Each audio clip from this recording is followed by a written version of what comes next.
Brett Tolman, now former federal prosecutor and former U.S. attorney for Utah. So what do you expect as far as these federal charges against the Kirk suspect?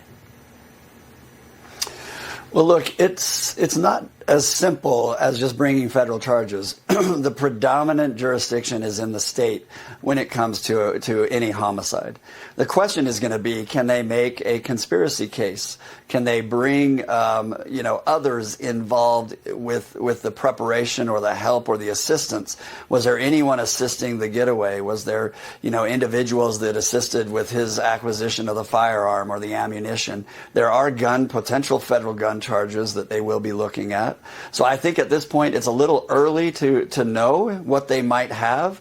My guess is you've heard people say, well, it could be a RICO, it could be involving a lot of other people. I think a RICO case is cumbersome and very difficult. I would hope that if there are others involved, they can bring a simple and concise conspiracy case and do it quickly. So as far as this, searching for anything he was posting to social media, on text messages, emails.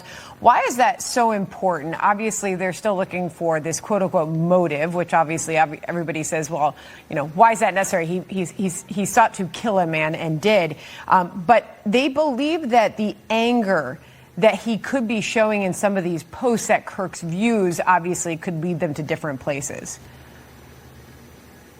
Well, Sandra, I think that's right. The online presence is particularly important in order to investigate how wide is the conspiracy, if it's there, and then what are the actions of those that are involved. I brought a case against an individual who shot the longest-serving sheriff in Utah at one point. And we brought charges against others who had assisted him because they knew what his intention was with the gun. And they would be facing, if they did assist, they were facing a minimum of 15 years in federal prison. So, it is something the FBI should be doing. I know they're being careful. They're also working as quickly as possible. And I'm hearing from my law enforcement folks in Utah that they're very appreciative of how well the state and the federal investigators are working together in this case. But real quick, final question there. Do you believe that anybody tied to turning him in could face charges?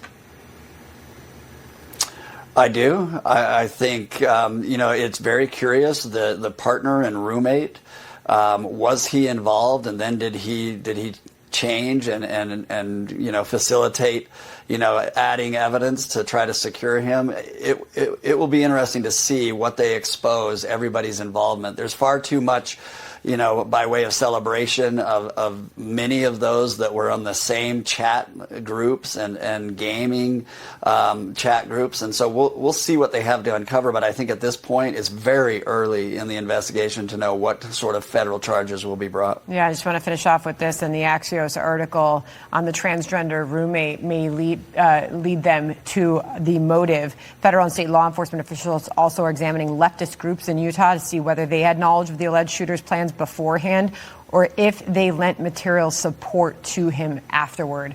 It's a deep investigation and ongoing. Brett, thank you very much for being here. Thank you. All right, John.